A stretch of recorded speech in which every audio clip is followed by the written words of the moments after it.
Paz, irmãos, pode sentar. Louvor, pode sentar também. Obrigado.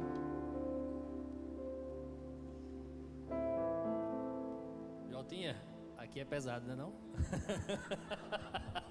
Eu me lembrei de Jotinho o dia todinho ontem. Bom, gente, a gente está aqui hoje para falar um pouco da nossa vida, nosso relacionamento. Espero que seja proveitoso para vocês, né? Meu nome é Helder, dela é Meliane. Já estamos casados há 24 anos, vai fazer agora. E 4 anos e meio entre namoro e noivado, né? Eu vou passar para ela que ela vai falar um pouco, depois eu dou continuidade. Bom dia a todos, a graça e a paz. Primeiramente eu quero dizer assim, que nós estamos aqui, mas não somos uma família perfeita, mas somos uma família que amamos ao Senhor e que assim, somos desejosos de seguir os princípios da palavra. E a gente vê isso nitidamente também na vida dos nossos filhos, graças a Deus. E assim, como o Helder falou, né, a gente vai fazer 24 anos de casados, namoramos 4 anos e meio, e a primeira vez que eu vi o Helder, meu pai tinha uma padaria na Primavera e comia também. Aí meu pai tinha uma padaria e a irmã dele morava em frente à padaria. Então, teve um dia que eu fui chegando na padaria e quando eu olhei, que eu desci assim, ele estava com um shortinho, ainda lembro como hoje. Uma blusa regata. Ele era bem magrinho, viu? Todo musculosinho. Aí de boné, que ele andava muito de boné, eu digo, oxi, quem é aquele menino? Aí fiquei assim olhando e meu coração já começou a ficar acelerado. E foi amor à primeira vista. Me apaixonei. Aí, mas não sabia quem era. E a menina que trabalhava na padaria, ela conhecia ele, conhecia a família, que ela morava ali perto. Ela, é o irmão da fulana de tal. Aí eu digo, vixe, meu Deus, e aí ele mora onde? Não, ele mora em Maceió. Ele morava em Maceió e eu morava aqui. Aí quando era nascido, geralmente ele ia embora no domingo, porque ele estudava em Maceió, né? Morava lá. Aí eu ficava a semana todinha, naquele tempo não tinha WhatsApp, que a gente se comunica, né? Começa a conversar, se conhecer. Naquele tempo não tinha esse negócio. Aí ele ia embora e eu ficava naquela expectativa do dia que ele ia voltar. Ficava, e todo sábado eu estava lá, meu Deus, será que ele vem hoje? E às vezes eu passava 1 mês, 15 dias sem vir. E eu sei que a gente passou uns 6 meses se paquerando, mais ou menos. E quando foi um dia, ele falou com a menina, ela chegou na padaria e disse, ele quer falar com você. Perguntou se você pode ir para uma feira de ciência que vai ter assim, assim, no Colégio São Francisco.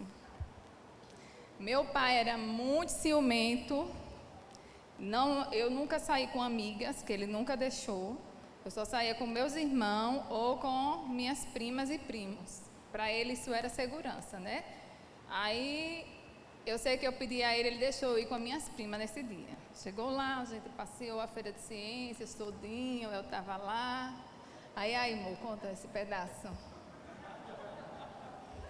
Não, a gente conversou a feira de ciência toda, né? Vamos para lá, vamos para cá. Mas antes de eu falar isso, eu vou falar isso aqui, mas eu vou voltar para falar do início. Né? E quando terminou a feira de ciências, aí eu conversando com ela, eu digo, tchau, já vou. Aí ela disse, oxi, já vai? Eu digo, já vou. Aí ela disse, não, peraí. Aí me agarrou, me deu um beijo, eu digo, olha. Não partiu de mim, não. A gente dela, não era cristão, a gente não andava nos caminhos do Senhor, viu? Mas ele foi o meu primeiro namorado também. Mas eu já estava tão ansiosa, tão ansiosa, era tanta saudade, não sabia quando ele vinha, quando voltava e quando estava ali. Eu disse, meu Deus, é para namorar hoje, mas o quê? Conversou, nada, queria falar comigo. Eu disse, já vou, digo, se você já vai, pera ainda. Mas diga o que você ia falar. Eu ia falar tudo isso. Aí pronto, né? Mas não, a gente não começou a namorar ali, foi embora, depois de mais 1 mês ou 2, foi que a gente marcou de novo outro encontro. Teve um show aqui em Arapiraca, a gente não era evangélico, não éramos cristãos, e fomos para esse show, meu pai deixou ir com o meu primo, não deixa ela solta lá não, tá certo, só com o meu primo a gente era muito amigo, né? Ele era casado, mas a gente era muito amigo. Aí eu digo, não vou não ficar aqui, eu vou ficar com as minhas amigas. Fica aí que eu vou andar com elas, tá certo? Não demore não, viu? Tá certo. Aí fui pro show, a gente se encontrou lá, dançou a noite todinha, começamos a namorar ali.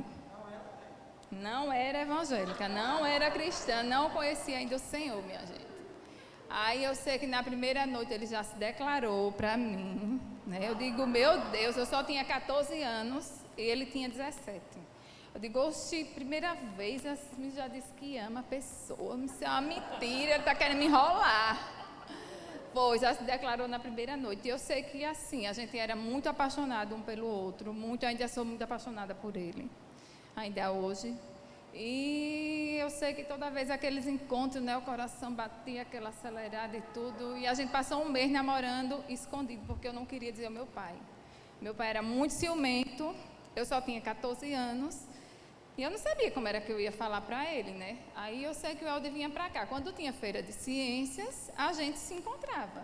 Porque eu ajeitava meus irmãos, dava um trocadinho para eles. Bora, porque o pai só deixou isso, vou com vocês. Aí eles iam. E às vezes eles faziam 1001 chantagem. Só vou ser assim, assim. Aí toda a minha economia, às vezes, eu dava para eles. Aí eles iam. Só que tinha vezes que o Helder vinha para cá e que não tinha nada na cidade. Não tinha como eu sair. Aí ele disse, minha filha, esse negócio de eu vir para cá, para Arapiraca, e quando o sacrifício para chegar aqui, e quando chegar, a gente nem se vê, não está dando certo não, vou falar com seu pai. Eu digo, eita meu Deus, vou falar com meu pai. Aí ele disse, eu digo, não, deixa que eu vou falar com a minha mãe. Aí fui falar com a mãinha, né, disse a ela olhou assim para mim. Minha mãe sempre foi muito séria. Aquele tipo de mãe e de pai que assim, meu pai até que ele mostrava um pouquinho as coisas, mas a minha mãe nunca foi assim, aberta de conversar, olha minha filha, isso é assim, até quando a pessoa fica mocinha, né? Nunca conversou, que para mim, meu Deus do céu, foi horrível quando isso aconteceu, porque ela era muito fechada com relação a isso, né? Eu acho que é a criação, né? E quando eu disse a ela disse, não, seu pai vai gostar dessa ideia, viu? Com o filho de Dona Gedalva, elas se conheciam, olha. E a mãe dele disse a mesma coisa a ele, mas Zelde, tu estás namorando com a filha da Maria, minha amiga, e agora? Como é que eu vou vender as coisas? A minha cliente. Olha, aí pronto, aí eu sei que... Aí minha mãe disse bem assim, perdi uma cliente por causa de você. Aí eu sei que ele chegou em casa, minha mãe contou para ele e ele ficou intrigado de mim, meu pai. Ele não falava comigo. Passava por mim, aí eu sei que o primeiro final de semana eu nem perguntei se podia ou se não podia vir. Eu sei que eu já tinha dito, né? Aí o Helder veio, só que o pai só chegou em casa depois. O Helder chegou lá em casa às 7h30 da noite, no sábado. Meu pai ele tomava já tinha tomado, né? Porque ele era muito ciumento. Eu acho que ele já estava pensando como era que ia fazer para enfrentar um homem com a filha dele em casa. Aí quando ele vai abrindo o portão eletrônico, né? Eu digo, eita meu Deus, ele chegou, Helder. Aí eu sei que ele entrou com o carro, não falou com o Helder. Levou um tempo para poder ele dar boa noite ao Helder. Olhou assim para o Helder com uma cara muito feia. E eu nem aí, né? Aí não, mas daqui a pouco ele fica tranquilo. Aí quando daqui a pouco minha mãe me chama. Só tinha uma hora que eu estava lá em casa, era 8h30 da noite. Meli, vem cá. Olha, teu pai disse que vai botar ele para correr, viu? Tu manda ele ir embora, teu pai dizer umas coisas a ele. Amanhã não vou não. Ele veio de Maceió, eu vou mandar ele ir para casa. Não, converse com ele, fica acalmando ele aí no quarto, que eu só vou mandar ele ir 10 horas, ainda era 8h30. Aí eu sei que passou, né, o tempo foi passando e ele começou a falar com o Helder. E quando a gente já estava com uns 3 anos mais ou menos de namoro, eu fui morar em Aracaju. Ele já estava morando aqui, em Arapiraca, já tinha terminado o ensino médio, estava fazendo uns estágios. E todos os finais de semana ele ia para Aracaju. Eu não vinha para cá, mas ele ia para Aracaju, para a casa da minha tia. Passava o final de semana, ela gostava muito dele, era como se fosse um filho. E ele ia para lá no caminhão de gás, porque ele não tinha ainda condição, né, para estar pagando passagem de ônibus. Aí tinha um caminhão de gás, que era amigo do meu pai. Depois eu conto aqui. Aí ele entrava no caminhão do gás, ia, você volta que hora? Volto tal dia, voltava no caminhão do gás. E eu ficava lá. Mas todo final de semana, quando o caminhão não ia, ele arrumava uma maneira, mas estava lá. E quando for, eu já estava no finalzinho do ano, eu tinha ido para lá para fazer cursinho, final do ano, mais ou menos em julho, meio do ano, ele foi chamado para fazer uma experiência em Manaus. E quando ele chegou lá em Manaus, aí ele disse, Amélia, eu vou passar 3 meses lá de experiência. A gente nunca tinha ficado tanto tempo longe. Era todo final de semana a gente se via, quando eu morava em Arapiraca, ainda dava uma tapeada no meu pai, no meio da semana ainda dava um jeitinho dele ir para lá. E eu sei que 3 meses, ele disse, passou 3 meses em Manaus. A gente ficava se comunicando por carta, ele mandava carta, eu mandava carta também. Não tinha o WhatsApp como hoje a gente liga até de vídeo, né, para matar a saudade. E ele comprava aquelas fichinhas de orelhão, aí quando a ficha já vai acabar, viu? Aí pronto, era a forma que a gente se comunicava, mas toda noite ele ligava também, eu ficava naquela, mas era muito rápido, porque senão ia gastar o dinheiro todo com ficha. Aí eu sei que ele voltou, com 3 meses ele foi contratado lá em Manaus. Aí disse, olha, deu tudo certo aqui, agora pense no juízo das crianças, viu? Ele tinha 21 quando casou e eu 18. Um emprego que você está mais...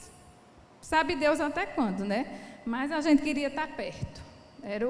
Não queria saber o que vinha depois, o que podia acontecer, a gente queria estar juntinho. Aí ele, olha, deu tudo certo aqui, vão assinar minha carteira, organize tudo, daqui a dia, foi 15 dias antes, dia tal, eu chego aí para a gente casar. Só vou casar, na outra semana a gente volta, tá certo. Esqueci o vestibular. Esqueci tudo, parei de estudar, aí faça logo a minha inscrição aí em Manaus, que eu vou fazer vestibular aí. Ele, tá certo, aí fez a minha inscrição lá. Aí eu, mãe, organize tudo que vai voltar. Mas naquele tempo, eu acho que quando uma filha casava, parece que era um troféu, né? Assim, eita, minha filha casou. Eu acho que era, porque hoje em dia a gente dá tanto conselho aos filhos, né? Meu filho tenha paciência, estude, né? A gente conversar mais. Eu acho que hoje a gente tem uma linguagem mais amiga, né, com nossos filhos. Antigamente, os pais parecem que tinham uma mente mais fechada, não sei. Aí eu sei que ela nunca... Não. O Helder era um filho bom. Assim, ele, tanto o pai como a mãe, gostava muito do Helder. Então, não chegaram a dar nenhum conselho. Agora, a família dele foi que achou ele muito novo. Meu filho, você é muito novo. Não foi, Helder? Teve disso? Algumas, que é muitas irmãs. Mas eu amo todas. Aí eu sei que achavam que não dava certo, mas a gente não queria saber de nada, a gente queria estar junto. E eu sei que ele veio, quando ele veio, chegou num dia, no outro dia foi o casamento. Tudo muito rápido. E quando ele foi para Manaus, a gente noivou. Aí ele já foi com o anelzinho no dedo, não foi? Eu também aqui, aí a gente noivou e quando ele voltou, chegou no dia, só foi o tempo de chegar, no outro dia já era o casamento. E o dia do meu casamento foi o dia mais feliz do mundo, para mim. Eu não via ninguém naquela festa, eu só via o Helder, não via ninguém. Teve pessoas que falaram, tinha pessoas que falavam, meu Deus, ela nem tirou foto comigo, depois do casamento que eu soube, né? Eu não via ninguém, não, eu só via ele. E assim, eu tive o Samuel, tive o Davi, eu tenho 3 filhos, né, que eu acho que eu nem disse, Samuel, Davi e Arthur. Quando eles nasciam, o médico vinha com ele assim, para botar do ladinho da mãe, eu chorava. Menina, emoção tão grande a gente ser mãe, né, a lágrima descia. Samuel passou no vestibular, também foi uma felicidade, o Helder gritava naquela garagem. Uma felicidade, o coração parece que vai sair pela boca. Mas assim, nada superou o dia do meu casamento. Até aqui não. Não sei quando os netos vierem, né? Mas até aqui não. E eu sei que a gente casou, aí passamos uma semana ainda por aqui, não levamos tudo que ganhamos, porque não tinha como, né? Que a gente ia de avião. E fomos para Manaus. Passamos um ano ainda lá, foi lá que a gente aceitou a Jesus, conhecemos Jesus lá quando estava mais ou menos com 6 meses, quem levou a gente para a igreja foi a irmã dele, que foi visitar a gente, aí disse, a gente vai para a igreja, aí levou a gente para a igreja, E lá a gente recebeu uma profecia também. Eu era muitíssimo ciumenta. Não dormia à noite, porque deram uma profecia, cuidado com os pratos que Satanás bota na sua frente. Eita, não sabia nem o que era isso. Nunca tinha ido para uma igreja evangélica. Não sabia esse negócio de profecia. Olha, não entendia. E para mim era verdade. Eu era criança, eu era muito... Gente, quando eu casei, eu era uma mentalidade. Uma menina, acho que hoje uma menina de 14 anos não tinha minha mentalidade de 18. Eu acho que eu tinha a mentalidade de 12 anos. Eu era muito criança, eu fui criada muito presa. Eu não tinha liberdade e a minha mãe não conversava comigo. Aí nesse dia ela dizia, você vai ter que dizer que prato é esse. Tem mulher lá, no seu trabalho, você me diga logo, viu? Você me diga. Olha, eu não dormi não nessa noite. E a minha cunhada, para desenrolar esse rolo, que ela levou a gente logo para uma igreja bem do fogo, as mulheres lá dançando, eu não entendia nada. O reteté. Era do reteté, e sapateava e falava em línguas. Eu digo, meu Deus, o que é isso? Tanta coisa diferente. E o que foi isso que ela falou? Elde, você está com alguma mulher? Elde, olha, foi uma zoada nesse dia. Foi uma zoada e eu fiquei até de madrugada no colchão lá no quarto com ela e ele na cama. E eu queria que ela me explicasse, mas a mulher disse isso. Ele agora vai ter que me contar essa história direito. Olha, e ela, não, Meliane, porque não sei o quê. Não sei. Olha... Enfim, aí a gente ficou lá um ano. Depois de um ano a gente veio para cá. Todo canto que o Elde ia lá, eu ia com ele, porque lá ele não tinha ninguém, aqui também não tinha, eu também não tinha ninguém, eu ficava o tempo todo no apartamento. Quando chegava a hora dele chegar, que ele não chegava, começava a chorar. Começava a chorar, meu Deus, ele agora não tem, porque ele consertava a máquina lá em Manaus. E não tinha horário, né? Se a máquina quebrasse, ele tinha que ficar. Aí eu ficava ali na expectativa, fazia a janta, me arrumava. 5 horas era a hora dele chegar, ele chegava de ônibus e parava assim, em frente ao apartamento que a gente morava. Eu ficava sentada lá na varandinha. Aí quando o ônibus parava, oxi, cadê o Elde? Venham. Hoje ele vai chegar mais tarde. Quando pouco tempo o telefone ligava, eu deitei e começava a chorar. Aí chorava, pensava besteira, será que ele está lá mesmo? Eu era muito ciumenta, minha gente, muito, muito, muito mesmo. Mas graças a Deus que Jesus me libertou. Logo no início eu aceitei Jesus e foi o escape, foi o que me salvou. Aceitei Jesus, aprendi que se eu pedisse a Ele, Ele me alcançava, Ele me ouvia e orei no início e foi pouco tempo. Quando Samuel nasceu eu já estava liberta, graças a Deus. Agora é só cuidado. Agora é só cuidado, não tenho ciúme. Cuidado, mas tem que cuidar, né, Laninha? Tem que cuidar, não pode deixar solto demais, né? Tem que vigiar. Não é verdade? Aí a gente voltou para aqui, para Arapiraca. Foi para Arapiraca ou para Maceió? Para Maceió. Passamos um tempo em Maceió. Eu sei que passou, vou resumir aqui a história. O Elde abriu uma empresa de garrafa. Maceió, depois veio para Arapiraca, e eu sei que eu engravidei do Samuel. Eu tive o Samuel, já estava com 4 anos de casado. Quando Samuel veio, foi assim, vou contar, viu, Sam? Nunca lhe contei, vou lhe contar hoje. A gente tinha 3 anos de casado, aí a gente tinha combinado assim, vamos só querer engravidar daqui a 1 ano. Aí o povo dizia, você toma 3 anos anticoncepcional. Eu não fui para a médica, foi as pessoas, né, que me disse. Você toma anticoncepcional, quando você parar, vai demorar não sei quantos anos. Às vezes tem que fazer até tratamento para poder você engravidar. Eu digo, é mesmo? Então eu vou parar logo, Helder. Porque a gente quer daqui 1 ano, já é o tempo, daqui 1 ano já está tudo certo. E eu era muito infantil, minha gente, tudo que eu aprendi foi tudo depois, sabe? Aí eu sei que no primeiro mês, cadê a menstruação vir? Não veio. Aí eu digo, eita, meu Deus, e agora? Isso foi por causa de uma tabela, né? Uma tal de uma tabela. Fiz tabela, nunca tinha feito, fui fazer uma tabela. Aí eu disse, não engravida não, que o povo faz, vamos fazer a tabela. Na primeira mês já fui tabelada. E eu só queria com 1 ano na frente, né? Ainda estava me organizando as coisas da casa, onde a gente voltou. Aí quando atrasou. Digo, eita, meu, vou fazer um exame. Será que eu estou grávida, Helder?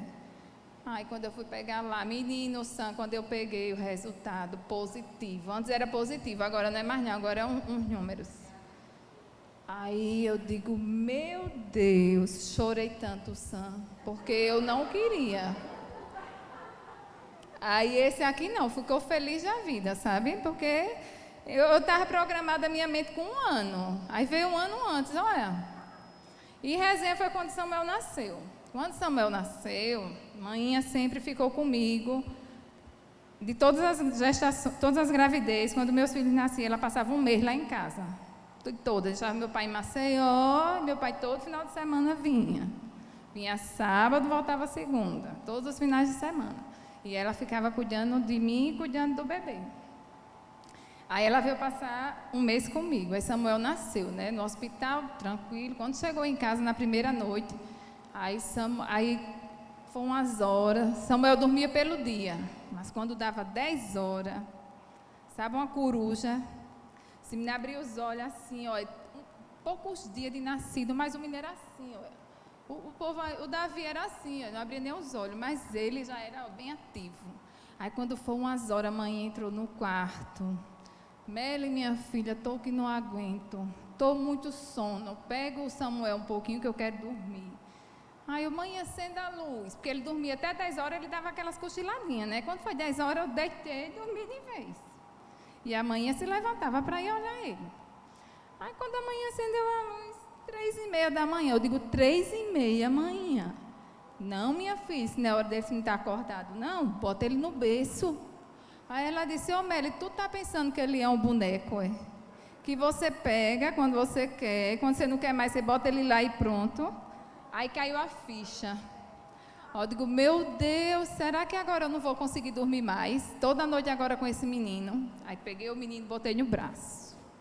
Quando eu pego o menino no braço, vou para a sala. Aí tinha uma cadeirinha de balanço, né? Aí quando eu sento com o menino, que eu pensei que eu ia dar umas cochiladinhas ali, o menino, ué, começava a chorar. Ela, não, ela muito protetora com esses meninos, olha, faz tudo. Aí se levantou, não fico com ele sentado, não. Ele só quer em pé. Ela desde 10 até 3h30 com ele em pé, olha, para me dormir. Aí eu digo, mãe, ainda tem que ficar em pé. E é assim, eu não sabia, gente, eu não sabia que era dessa forma. Eu pensei que eu estava feliz, né? No início eu não queria, mas depois que a barriguinha foi crescendo, com os 2 meses, eu já fiquei muito feliz. Aí, bem feliz, ansiosa para a chegada de Samuel, mas eu não sabia que era dessa forma. Que eu ia ficar de noite acordada, que o menino chorava, eu não sabia o que era. Ele chorava com cólica, eu chorava também. Ele chorava, eu ligava para a doutora. Amanhã, mulher, fique calma. Eu ligava para a doutora Clésida, quem conhece aqui. Ligava para ela, doutora, meu filho está chorando, ele não para. Aí ela, Meliane, pode ser, como é que ele faz? Eu dizia, isso é cólica, pega uma fraldinha, bota na barriga. Aí eu não me conformava, porque ele não sabia falar. Aí eu digo que toda criança que chora agora é cólica? Não.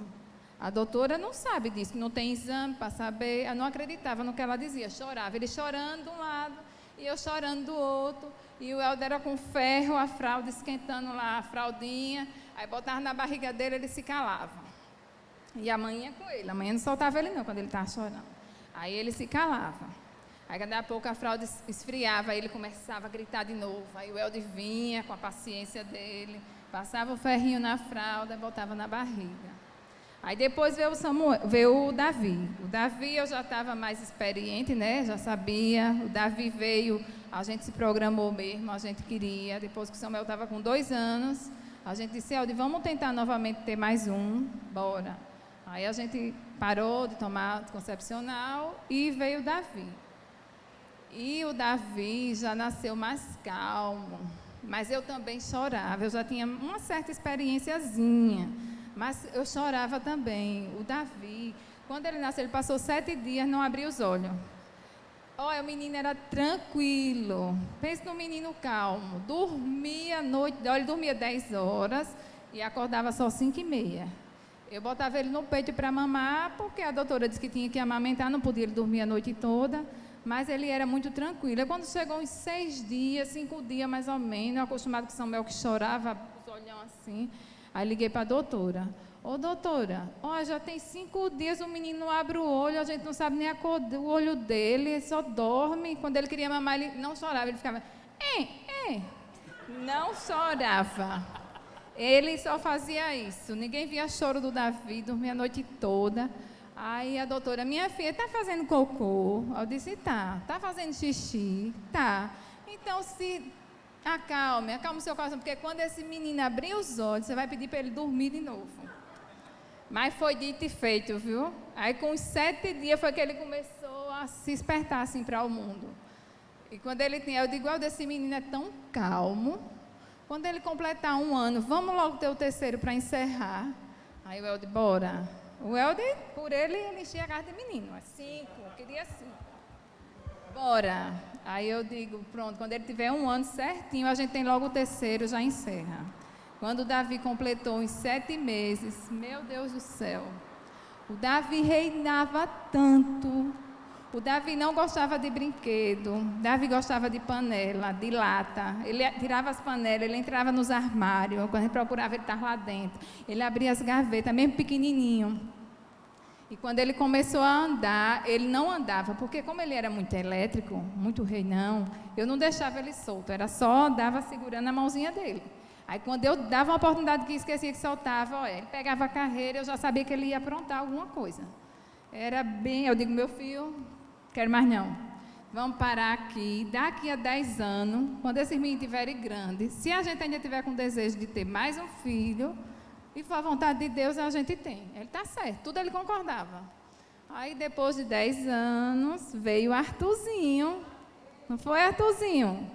Aí os irmãos já estavam grandes, o Sam já tinha 13 anos, o Davi tinha 10, e foi uma surpresa para a gente. O exame era diferente, não era mais positivo nem negativo, eu não entendia mais, né? Aí quando eu peguei aquele resultado, não disse nada do Helder, que tinha feito um exame, não disse nem a ele, porque já tinha 3 meses que a gente vinha e não dava certo, acho que era ansiedade.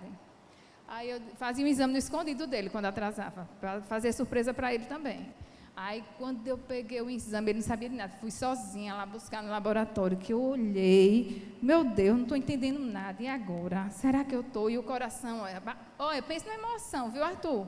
Quando eu peguei o seu resultado. Aí, eu liguei para a doutora. Doutora, minha filha, doutora, não estou entendendo nada. Peguei aqui um exame que eu fiz para saber se estou grávida, mas está dizendo assim, assim. Ela, baixinha, você vai ter mais um bebê. Menina, eu fiquei tão feliz, eu chorava. Eu me tremia, eu suava. Aí eu digo, eu não vou ligar para o Helder. Eu mandei uma mensagem no celular do Helder, que eu nem lembro como foi a mensagem. Menina, esse homem, em 1 minuto chegou em casa. Eu nem lembro como foi a mensagem. Eu mandei uma mensagem para o celular dele. Aí ele ficou numa expectativa e ligava, eu não atendia. Aí ele chegou em casa. Quando chegou, ele estava lá no quarto, que eu tinha escrito uma mensagenzinha. Eu digo, vai lá no quarto. Menino, foi uma alegria enorme. O Arthurzinho. Viu, Arthurzinho? E eu vou passar agora para ele falar o restante. Bom, gente, eu vou voltar para o início aqui, que eu também tenho que falar como foi o meu início, né, do namoro. Quando eu estava na calçada da casa da minha irmã, aí o pai dela chegou de carro, aí aquela menina desceu. Quando ela desceu, meu irmão, eu olhei assim, eu digo, oxi, o que é aquilo? Era uma coisa linda, tá do mesmo jeito, viu? Só mudou os cabelos, que era enroladinho e deixou assim, esticadinho.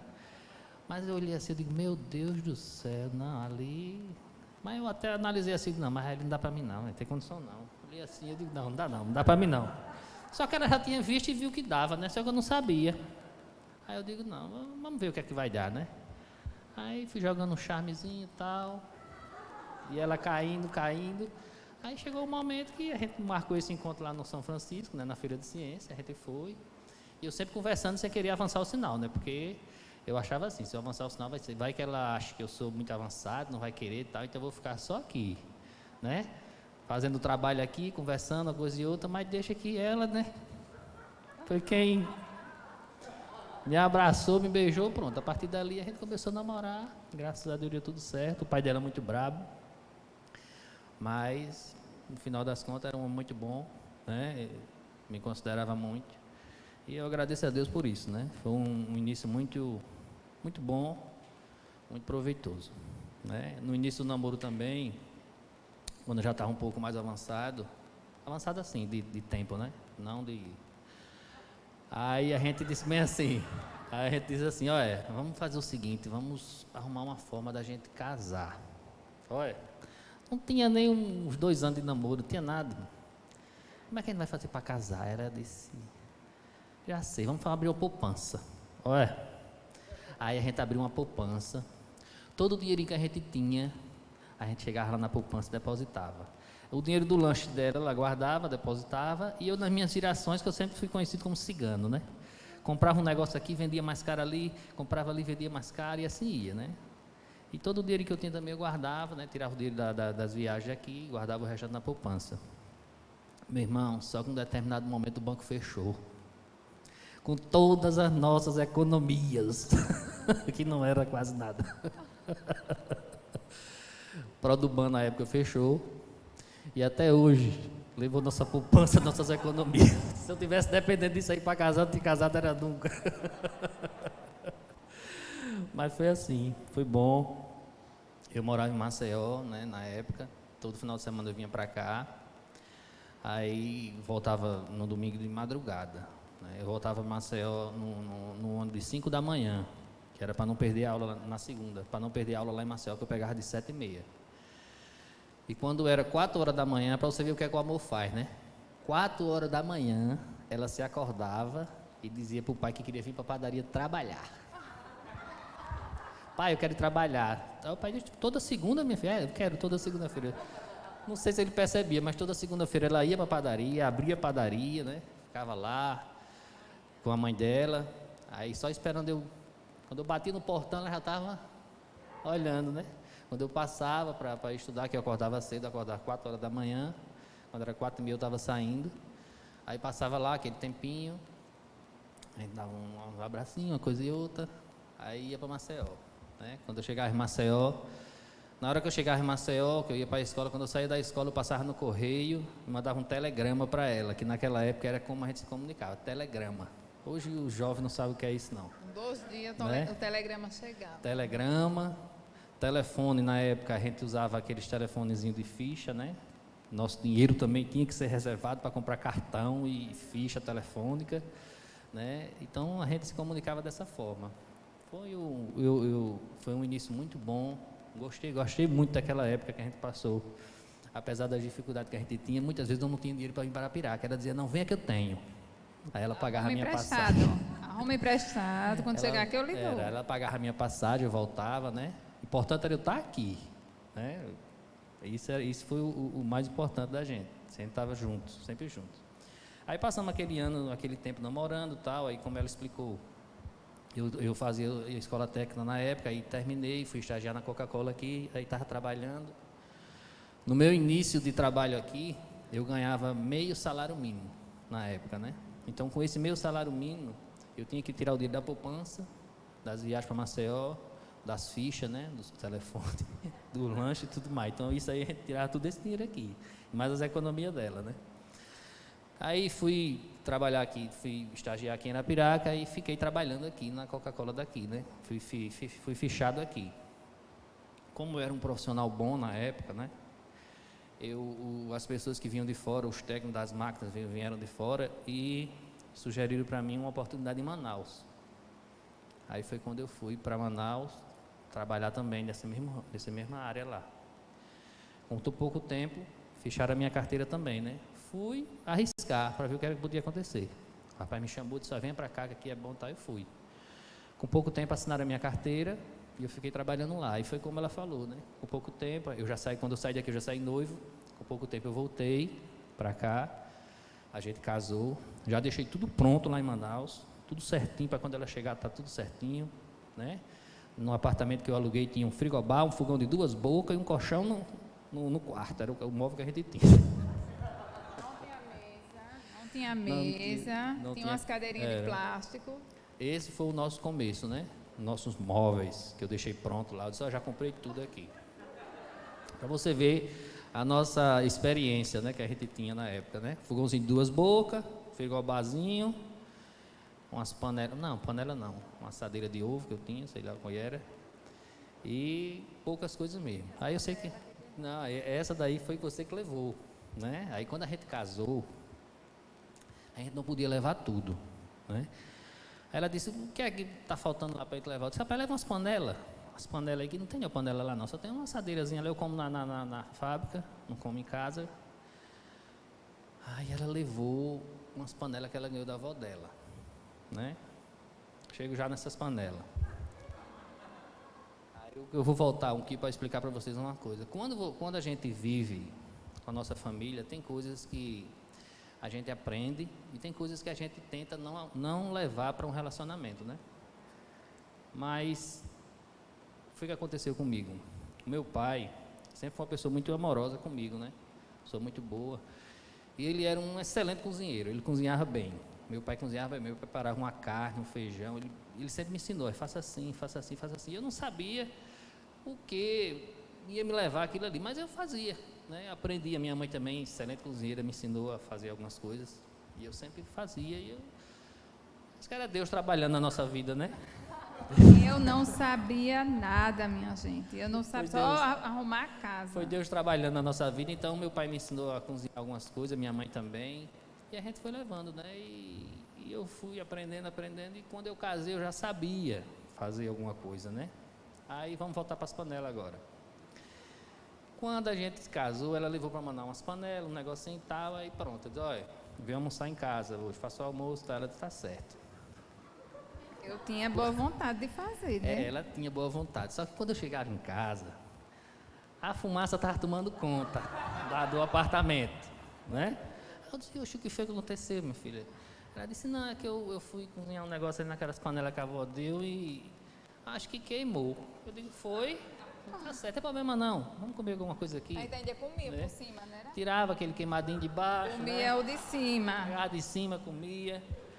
Aí isso foi primeiro dia, primeira semana, segunda, eu digo, não, aí não existe, essas panelas tá demais. Só um minutinho, segura aí.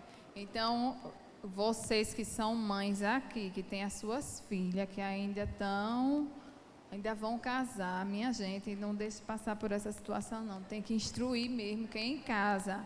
A minha mãe até hoje, quando ela faz uma receita que fica gostosa, mãe, como foi que tu fez? Ah, sei não, eu não sei, não tenho medida, ela não dá o segredo dela.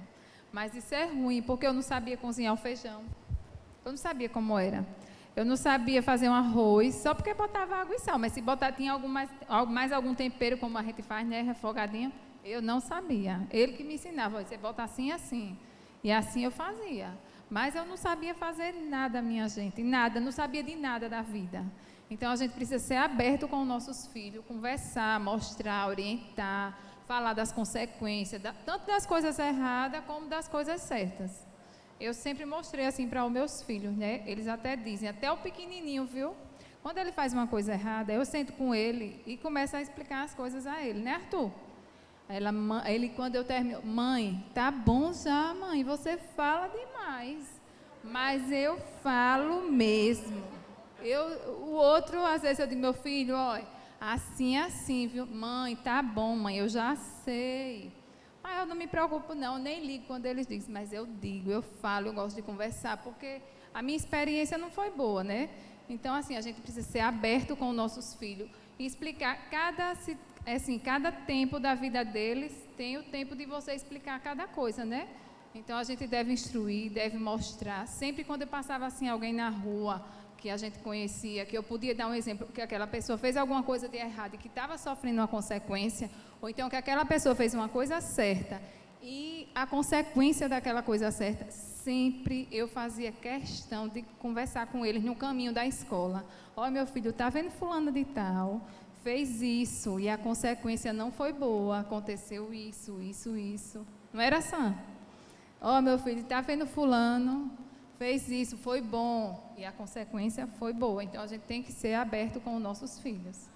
Termina das panelas, amor. Sim, voltando ao assunto das panelas. Aí, com uns 15 dias, aí já não dava mais para tirar o queimadinho. Eu disse, não, aí não dá não. Aí fui na rua, comprei um jogo de panela, eu digo, olha, tá aqui, ó. Agora eu não queimo mais panela, não. Eu dizia para ele, ó, essas panelas que não prestam, porque todo dia, não, é as panelas, vamos comprar outras panelas. Graças a Deus foi bom, ela aprendeu, eu passei meus ensinamentos para ela também, né? E ela foi aprendendo e graças a Deus não queimou mais panela. As coisas foi tão boa que ela passou a cozinhar muito bem, né? A chegar um momento que eu e ela ganhamos peso e muito peso. A gente engordou um pouquinho nós lá em Manaus e foi uma maravilha, foi uma benção. A única coisa que poderia ter nos atrapalhado e poderia ter sido melhor no relacionamento foi em relação ao ciúme, que era muito ciumenta mesmo. Quando a gente namorava, o que eu sinto no nosso namoro foi o seguinte: poderia ter sido melhor. Poderia ter sido melhor. Não, tenha calma, eu era. Não é só ela não, eu era também, né? Mas eu vou lhe explicar. Ele era mais do que eu. Quando eu chegava na porta de casa, a minha mãe dizia: ó, o El já ligou 5 vezes, era da padaria do outro lado e eu na porta da calçada. Porque a gente tinha aquele tempo, né? Aquele tempo, não chegou porque estava uma coisa e outra. Mas, graças a Deus a gente está... São coisas que a gente podia ter aproveitado mais, tanto ela como eu. Era o ciúme da minha parte e o ciúme da parte dela. Então, na maioria dos momentos, a gente vivia bicudo, né? Um com raiva do outro. Então, a gente se amava, mas se olhava assim, não podia olhar de lado. Era complicada a nossa vida ali. Poderíamos ter nos amado mais? Poderia. Mas foi bom. Foi bom porque foi um aprendizado, né, que eu estou passando para vocês, que quem tem ciúme, tenha cuidado, não é bom no relacionamento, não é bom, a gente tem que confiar, né, e fazer as coisas da maneira que deve ser feita, né. O importante, né, da nossa vida, quando a gente começa a ter um relacionamento, é primeiramente colocar Jesus no meio, né, porque se Jesus estiver no meio do nosso relacionamento, a gente não tem como errar, não tem como fazer a coisa errada, a gente faz as coisas certas, da maneira correta, a gente tem mais liberdade para conversar um com o outro. Agora, se não tiver Jesus, minha gente, não vai. Não vai porque o ciúme vem, as adversidades vêm e você acaba se atrapalhando, né? A gente passou por isso, no nosso relacionamento. Graças a Deus que no namoro, eu já parei com esse negócio de ciúme, passei a ter cuidado também, viu? Cuidado, né? E ela continuou, até quando a gente casou, ela continuou também, mas também por causa da idade, era muito nova, mas depois ela, com uma certa experiência, né? A gente indo para a igreja, aí eu sei que as coisas foram melhorando, né? Não pegando mais aquelas profecias, que eu digo, é profecia não, deixa esse negócio de profecia aqui. Então, quando ela foi melhorando cada dia, e graças a Deus hoje não tem mais ciúme, é só cuidado, né, filha? Cuida direitinho da gente, né? Só cuidado. Eu vou colocar aqui uma palavra, gente, que está em Provérbios 24:3.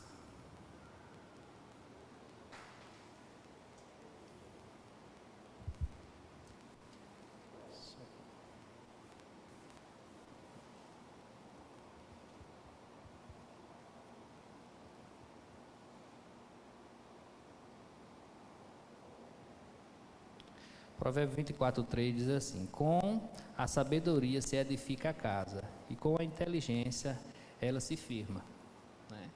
Então, o importante no relacionamento é a gente colocar a sabedoria em primeiro lugar. Por quê?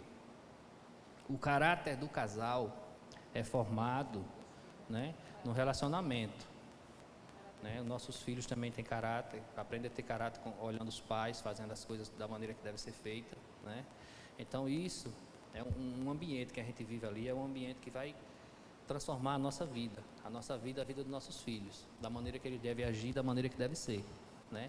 Se eu e ela não tivéssemos de mostrar para eles como deveria ser a vida deles, como eles deveriam fazer, talvez as coisas pudessem ter sido tomado outro rumo, né? Outro meio. Eu sempre analiso assim, existem 2 formas da gente aprender as coisas. Ou a gente aprende com ensinamento, ou a gente aprende com exemplos negativos, né? Exemplo negativo, você olha, é importante.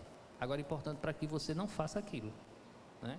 Não é preciso que, por o seu pai ter feito alguma coisa negativa, que você tem que ser igual a ele. Não, é como está escrito na palavra, a gente tem que seguir o que está escrito na palavra. Seu pai é uma pessoa boa, manda você fazer isso aí. Isso está na palavra? Tá. Então faz o que teu pai está mandando, honra ele. Agora, se não tiver na palavra, honra teu pai, mas não faz não, né? Não faz aquele exemplo negativo que ele está fazendo. Se ele faz aquilo negativamente, é porque ele não tem conhecimento. Faz a tua parte, mas não deixa de obedecer o teu pai. Teu pai é muito importante nessa hora, né? É no lar que devemos praticar o fruto do Espírito, que é o amor, a sinceridade com nossos filhos, né? Eu nunca, tá aqui uma pessoa para dizer, eu nunca cheguei para o meu filho, para os meus filhos, com uma palavra negativa. Nunca fiz isso. Meus filhos muitas vezes na escola, eu sou ruim nessa matéria, eu sou ruim. Eu digo, filho, você é o que você fala, né? Você vai continuar dizendo que você é ruim nessa matéria, você vai continuar sendo. Você tem que dizer o que você quer. Por mais que você não seja bom naquela matéria, você tem que dizer que é bom, porque é dessa forma que você vai conseguir chegar lá. Tá os 3 para dizer, nunca falei uma palavra negativa contra eles, nunca, porque eu sei que palavra tem poder, palavra tem força, né? Se por algum acaso alguém aqui estiver e tenha recebido essas palavras, perdoe, porque foi falado de uma forma sem conhecimento, né? Foi falado de uma forma sem conhecimento, mas a pessoa com conhecimento, jamais ele vai falar uma palavra negativa para os seus filhos, né? Bom, eu quero falar agora um pouco, voltar agora para o Samuel. Samuel, você foi o nosso, como é que eu posso dizer, o nosso ponto de experiência com o filho, que é você. Foi o primeiro, você chegou num relacionamento de 2 pessoas jovens, né? Não tinha tanta experiência com a vida assim. E quando você chegou, eu ainda era aquela pessoa muito dura, né? Muito dura assim. Eu gostava de resolver minhas coisas na força do braço, né? Aí o que foi que aconteceu? Peço até perdão a alguém aqui, se por acaso aqui estiver ou se estiver vendo a gente lá fora, viu? Me perdoe porque eu não sabia o que estava fazendo. Samuel, quando ele era pequeno, ele foi, na primeira semana ele foi tomar a vacina, né? Aquela vacinazinha que dá no braço. Aí minha sogra levou. Aí eu fui com ele, né? Sigo com minha sogra, acompanhando, tá? A minha sogra deu a vacina. Me lembro como hoje, ela botou ele no braço assim, rapaz, e só aquela cabecinha pelada do lado de fora assim, né? Depois tomou a vacina enroladinho, né? Que enrolava muito o menino. Aí ficava só a cabecinha peladinha assim. Aí ela saiu com o menino com aquele todo cuidado dela assim, ó.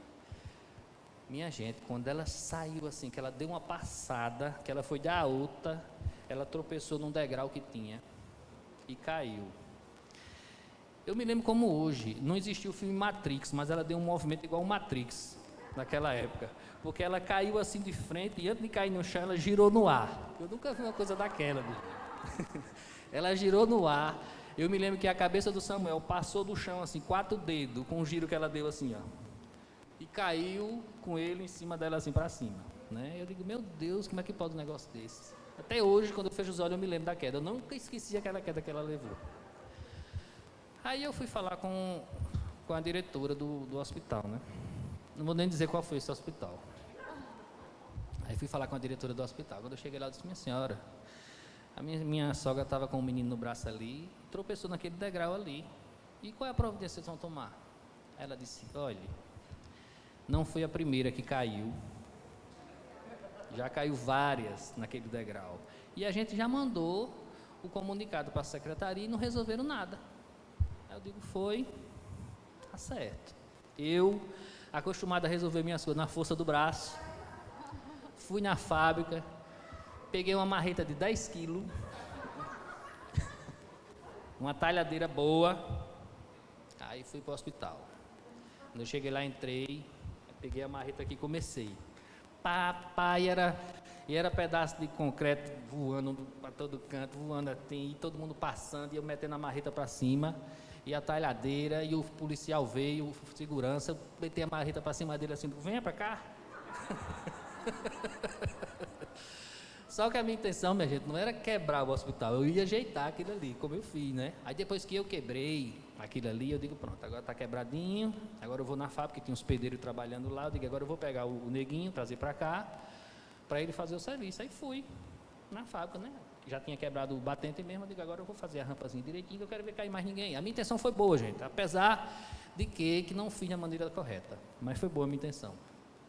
Aí quebrei, né? Fui lá na fábrica, chamei o neguinho, vamos ali resolver o negócio. Aí o neguinho foi. Quando eu ia chegando lá, meu irmão me ligou. Tu estás aonde? Eu digo, eu estou indo para lá, resolver o problema do negócio que eu quebrei. Ele disse, não venha não, que a polícia está doida para lhe pegar aqui. Ela quer saber quem é esse doido que está metendo a marreta no hospital aqui. Aí eu digo, não, eu digo, mas rapaz, mas eu não quebrei nem nessa intenção. Ele disse, mas não venha não, se você vier, você vai preso. Tem uns 3 camburão aqui atrás de um doido que estava metendo a marreta no hospital. Aí eu digo, tá bom. Aí sei que demorei um pouquinho. Aí quando baixou a poeira, o neguinho estava comigo, eu disse, vamos lá, neguinho, agora. Aí baixou a poeira, tem mais ninguém lá não. Aí os policiais tinham saído, tinham encostado a viatura longe, né? Aí eu fui lá, digo, olha, neguinho, vamos lá. Varri, né, direitinho. Fiz a rampazinha, né, direitinho como deveria, lisinho. Aí depois que terminou, aí eu digo, não, agora eu vou lá no camburão, né? Eu tenho que me apresentar. Aí eu fui lá, eu digo, senhor, aí ele disse, diga, o senhor está procurando um rapaz que estava quebrando lá dentro, é? Ele disse, fui eu. Fui eu que quebrei. Aí ele disse, mas rapaz, por que você quebrou? Aí expliquei a situação para ele, né? Eu digo, agora vamos lá para me mostrar como foi que eu deixei, porque eu quebrei, não foi para fazer arruação não, foi para consertar. Aí fui lá, mostrei, ele disse, está certo. Ele disse, não, tudo bem, a sua intenção foi boa, agora eu vou dizer uma coisa a você. Não queira resolver os problemas do Brasil na marreta não, meu filho, senão você vai dar tanta marretada aí que você vai... Eu digo, não, tudo bem, está resolvido. Aí não fiz mais nada, né? Fui para casa, resolvi o problema, resolvi. Agora, teve uns constrangimentos, mas foi a falta de experiência, né? Na época que eu tive. Então essa, Samuel, foi o primeiro ato que eu tive, né, com você, mas foi só questão de falta de sabedoria, que eu não devia ter feito dessa forma, né?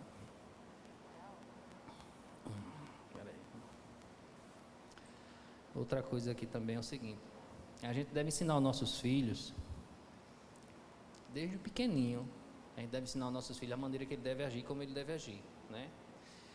Samuel mesmo, quando ele era pequeno, que eu ia para a igreja, eu sempre pego na mão dos meus filhos, quando eu ia levar a ofertazinha lá na frente, a oferta, o dízimo, alguma coisa, pego na mão deles, vamos lá, meu filho, comigo, a gente coloca lá na frente e volta. Aí, sempre eu fiz isso. Samuel, que era mais extrovertido, Samuel, não sei, eu sei que muitas vezes eu estava sentadinho assim, não, mas o Samuel fazia, eu pegava o dinheirinho, botava na mão dele, eu disse, vai lá, meu filho, levar, ele ia sozinho, estava lá e voltava, né?